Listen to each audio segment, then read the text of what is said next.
Baik, di video kali ini kita akan mempresentasikan materi yaitu penyerangan XSS.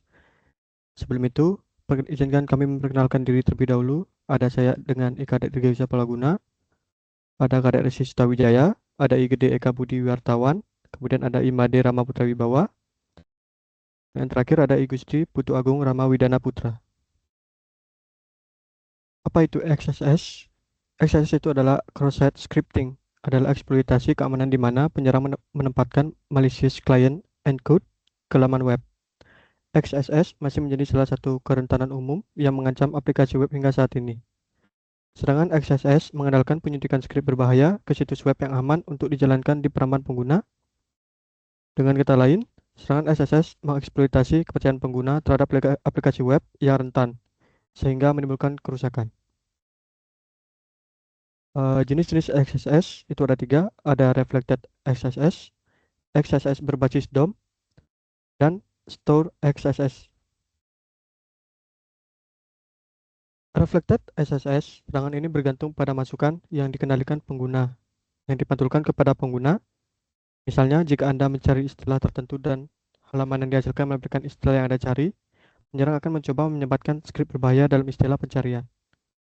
Jenis kerentanan XSS, di mana skrip berbahaya dipantulkan ke peramban pengguna, seringkali melalui URL atau pengiriman formulir.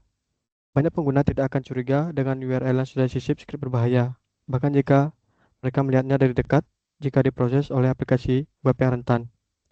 URL tersebut akan dieksekusi dalam konteks peramban pengguna. Kemudian akan dilanjutkan oleh Suta. Storage XSS. Serangan ini mengandalkan masukan pengguna yang tersimpan dalam basis data situs web. Misalnya jika pengguna dapat menulis ulasan produk yang disimpan dalam basis data dan ditampilkan kepada pengguna lain. Penyerang akan mencoba memasukkan skrip berbahaya ke dalam ulasan mereka sehingga skrip tersebut dapat dijalankan di browser pengguna lain. Contohnya termasuk posting forum web, ulasan produk, komentar pengguna, dan menyimpan data lainnya. Dengan kata lain, storage XSS terjadi saat input pengguna disimpan di penyimpanan data dan kemudian disertakan dalam halaman web yang disajikan kepada pengguna lain tanpa perlindungan yang memadai. Selanjutnya, storage XSS dimulai dengan penyerang yang menyuntikkan skrip berbahaya ke dalam kolom input aplikasi web yang rentan. Kerentanan tersebut mungkin terletak pada cara aplikasi web memproses data di kotak komentar, posting forum, atau bagian informasi profil. Ketika pengguna lain mengakses konten yang tersimpan ini, skrip berbahaya yang disuntikan tersebut akan dijalankan di dalam browser mereka. Skrip tersebut dapat melakukan berbagai tindakan, mulai dari mencuri cookie sesi hingga melakukan tindakan atas nama pengguna tanpa persetujuan mereka. Kemudian XSS berbasis DOM. Serangan ini mengeksploitasi kerentanan dalam dokumen object model atau halaman website dalam browser untuk memanipulasi elemen halaman yang ada tanpa perlu ditampilkan atau disimpan di server.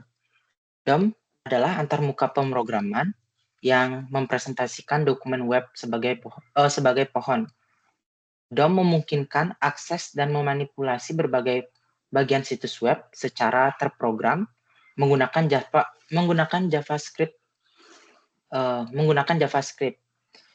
Kemudian XSS berbasis DOM sepenuhnya berbasis browser dan tidak perlu masuk ke server dan kembali ke klien. Namun, dengan peningkatan keamanan bawaan browser web, XSS berbasis DOM menjadi sangat sulit. Selanjutnya akan dilanjutkan oleh teman saya. Baik, sekarang saya akan melanjutkan penyebab XSS mungkin terjadi.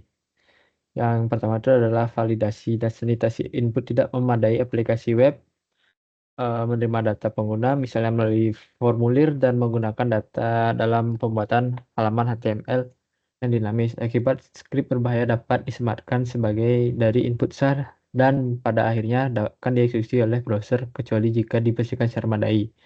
Yang kedua adalah kurang pengkodaan keluaran pengguna dapat menggunakan berbagai karakter untuk mengubah cara perambanan web, memproses dan menampilkan halaman web. Untuk bagian HTML yang sangat penting untuk mengkodekan karakter seperti yang ada di PPT ke dalam pengkodaan HTML masing-masing. Itu adalah penggunaan header keamanan yang tidak tepat. Berbagai header keamanan dapat membantu mengurangi kerangka SSS. Misalnya, kebijakan keamanan konten CSP mengurangi risiko SSS. Jangan menentukan sumber daya mana yang terpercaya untuk script yang dapat dieksekusi. CSP yang telah dikonfigurasi secara sah, seperti kebijakan yang selalu primitif atau pengguna perintah unsafe infill yang tidak tepat unsafe eval dapat mempermudah penyerangan untuk mengeksekusi muatan SSS mereka. Yang keempat adalah kerentanan kerangka kerja dan bahasa. Beberapa kerangka kerja web yang lama tidak menyediakan mekanisme keamanan yang terhadap SSS. Yang lain memiliki kerentanan SSS yang belum ditambal. Kerangka kerja web modern secara otomatis lolos dari SSS berdasarkan rancangan dan segera menambal setiap kerentanan ditemukan. Nah, cara kerja XSS itu ada 3, yaitu menemukan celah atau vulnerability. Hacker akan mencari input atau formulir pada sebuah situs web yang tidak memvalidasi atau menfilter data yang dimasukkan pengguna dengan benar, seperti konten, komentar, kolom pencarian, atau formulir login. Yang kedua adalah menyisihkan skrip berbahaya. Hacker memasukkan kode JavaScript berbahaya ke dalam inputan seperti contoh di bawah. Yang ketiga adalah menunggu eksekusi. Ketika pengguna lain atau admin mengakses halaman yang membuat input tadi, mereka akan mengeksekusi skrip tersebut. Akibatnya skrip tersebut dapat mencuri data, menampilkan pesan, atau melakukan tindakan lainnya atas nama korban. Next. Baik, yang selanjutnya ada dampak XSS. Yang pertama ada pembajakan sesi. Karena XSS dapat digunakan untuk mencuri cookie session, sekarang dapat mengambil alih session dan menyamar sebagai korban jika berhasil. Selanjutnya phishing dan pencurian kredensial. Dengan memanfaatkan XSS, penyerang dapat menampilkan perintah login palsu kepada pengguna. Dalam satu kasus terkini, halaman browser sebagian disembunyikan oleh kotak dialog yang meminta pengguna untuk terhubung ke dompet mata uang kripto mereka. Selanjutnya ada social engineering. Dengan menggunakan XSS, penyerang dapat membuat pop-up atau peringatan yang tampak sah di situs web terpercaya. Hal ini dapat mengelabui pengguna agar mengklik tautan berbahaya atau mengunjungi situs web berbahaya. Selanjutnya, manipulasi dan perusakan konten. Selain phishing dan social engineering, penyerang mungkin menggunakan XSS untuk mengubah situs web untuk tujuan yang lain, seperti merusak reputasi perusahaan. Selanjutnya ada pencurian data. XSS dapat mengakses dan mengekstrak informasi apapun yang ditampilkan di rekaman pengguna ini, termasuk informasi sensitif seperti data pribadi dan informasi keuangan. Yang terakhir ada instalasi malware. Penyerang dapat menggunakan XSS untuk menyebarkan malware secara khusus. XSS dapat melakukan serangan unduhan by drive pada situs web yang rentan. Selanjutnya ada pencegahan XSS. Yang pertama ada validasi dan sanitasi input. Tetapkan aturan yang jelas dan terapkan validasi ketat pada semua data yang diberikan pengguna. Misalnya, hanya karakter alfanumerik yang dapat digunakan dalam nama pengguna, dan hasilnya bilangan bulat yang dapat diizinkan di kolom usia. Yang kedua ada gunakan pelarian keluaran. Saat menggunakan masukan yang diberikan, pengguna dalam konteks HTML encode semua karakter khusus HTML seperti yang ditampilkan di layar. Next. Selanjutnya ada terapkan pengodaan khusus konteks. Misalnya, dalam konteks JavaScript, kita harus menggunakan pengodaan JavaScript setiap kali kita masukkan data ke dalam kode JavaScript. Di sisi lain, data yang ditempatkan di URL harus menggunakan teknik pengodaan URL yang relevan, seperti pengodaan persentase. Tujuannya adalah untuk memastikan bahwa URL tetap valid sekaligus mencegah penyuntikan script. Dan yang terakhir, berlatih pertahanan secara mendalam. Jangan mengandalkan satu lapisan pertahanan saja, gunakan validasi server, dan jangan hanya mengandalkan validasi sisi dari klien. Baik, untuk testingnya akan dilanjutkan oleh teman saya. Oke, baik. Di sini saya akan melakukan demo atau testing serangan dari XSS menggunakan website dari TryHackMe.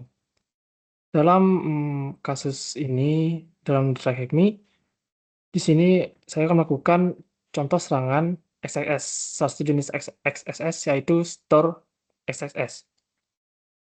Sudah lihat,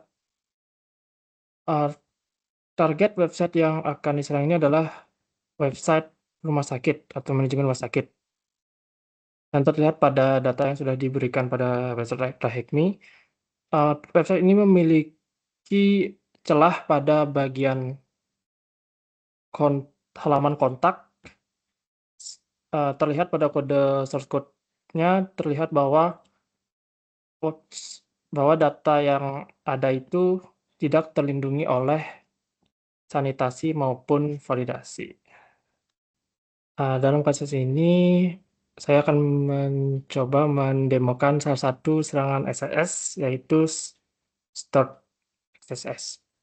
Oke, pada kasus ini terdapat website manajemen rumah sakit. Pada dokumen yang diberikan oleh TryHackMe, website ini memiliki kerentanan pada halaman kontak yang di mana halaman kontaknya pada source code-nya tidak memiliki validasi dan sanitasi. Sebagai contoh, user ingin menginput pesan kepada website dengan mengisi form seperti ini.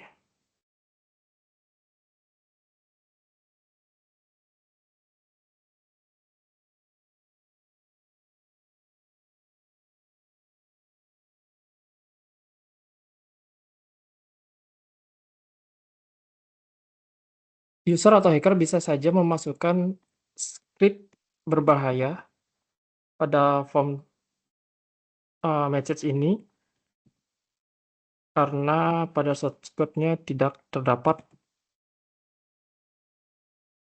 validasi atau sanitasi. Contohnya, saya akan memasukkan alert dokumen cookie.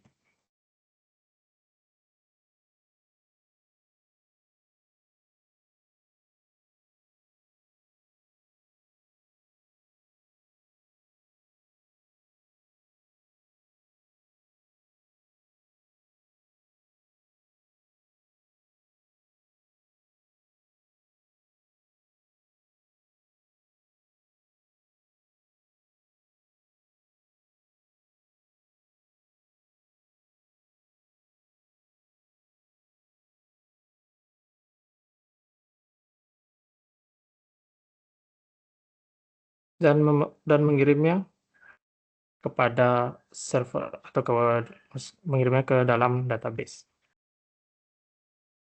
Nah, di sini terlihat bahwa pesan sudah berhasil dikirim.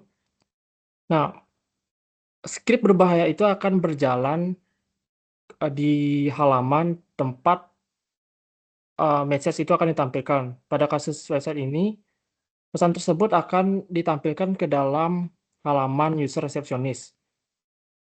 Jadi ketika user resepsionis ini nanti login, maka dia akan mendapatkan pesan alert sesuai dengan script yang sudah disisipkan tadi. Nah, sisi contohnya ada PHP session ID sama dengan sebagai berikut. Nah, berikut ini adalah hasil dari script tadi, document.cookie yang akan menampilkan cookie dari user yang baru saja login. Nah, hal ini tentu saja akan dapat membahayakan user karena bukan user admin saja, misalnya ada user resepsionis lain yang login, maka dia akan juga sama akan menampilkan alert yang sama. Jadi bisa saja hacker kemungkinan akan memasukkan script yang lebih berbahaya lagi yang dapat mengambil alih atau mendownload data user login yang baru saja login ke halaman website tersebut. Cara mengatasi dari serangan ini, di dalam source code-nya bisa saja diberikan SQL injection atau memberikan tambahan validasi dan sanitasi sebelum menginputkannya ke dalam database. Nah, sekian saja untuk demo dari pesanan SSS. Mungkin selanjutnya bisa dilanjutkan oleh rekan saya. Baik, dikarenakan presentasi dan demo kita sudah semua, presentasi ini dan video ini akan kami hentikan. Sebelumnya, mohon maaf jika ada salah kata dan terima kasih.